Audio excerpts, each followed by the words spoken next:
আজকের মেনু কি? এটাই তো, সকালে এটাই ঠিক করতে করতে আমার মাথা মানে খারাপ হয়ে যায়। এই সকালে উঠে একটাই চিন্তা, কি রান্না করব। মানে এটাই একটা ঠিক করতে বড় চাপের ব্যাপার। দেখি কি করা যায়।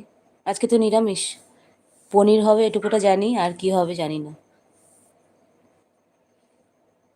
পনির আনা আছে, ওই জন্য বললাম ওটা হবে, আর কি হবে আমার জানা নেই, মানে দেখছি। জয় দাদা ভাই হাসছে, হ্যাঁ গো, এইটাই মানে ঠিক করা খুব চাপ। বিরক্ত, সকালবেলা উঠে কি রান্না করব।